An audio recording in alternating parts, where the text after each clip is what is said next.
What's good, everybody? This is Sean from S.Bay.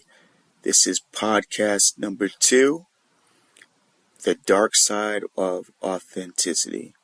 This is taken from my weekly newsletter called Stoic, Cypher Weekly. Let's get into it. The Dark Side of Authenticity.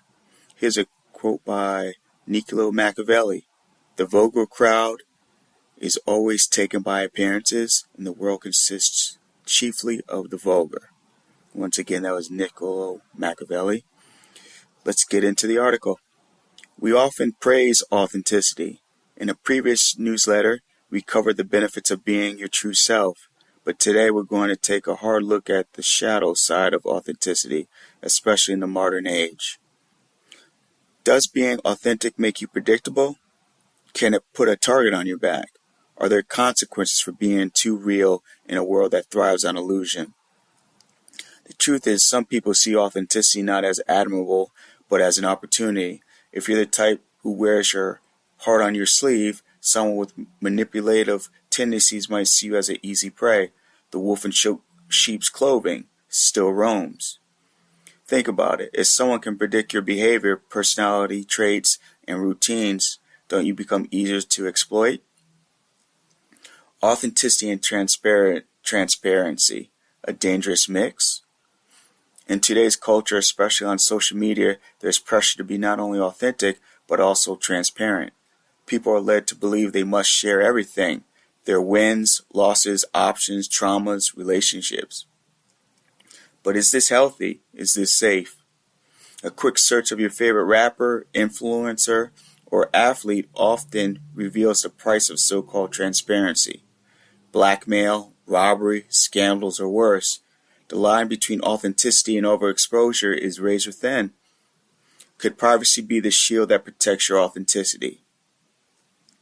Here's the etymology of privacy. You know I like my etymononline.com.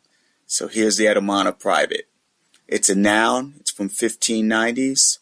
Private citizen, person not in public life or office. From Latin, privatus, man in private life. Once again, that's from etymonline.com. etymonline.com. Side note, Etymon Online is an interesting website if you want to know the history of words. So let's continue. Can we still be real without giving away our entire selves? Must authenticity require us to broadcast every detail of our lives? Why do we feel the need to always talk, always post, always announce?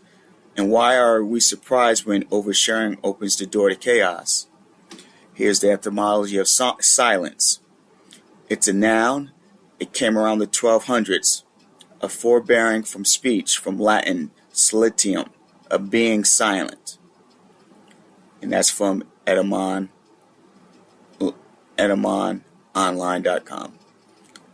Maybe silence isn't weakness. Maybe it's wisdom. Maybe it's not about hiding who you are, but preserving who you are. Let's be real. Talking too much creates vulnerabilities. Words are spells. They bind you to promises, reveal your mind, expose your fears. And once people know how you think, some will use that against you. In closing, I will continue to be my authentic self. But if my gut tells me I'm surrounded by snakes, then silence and privacy will be my armor. To all my brothers reading this, protect your peace, think for yourself, and never confuse noise for strength. Peace, everybody. Till next time.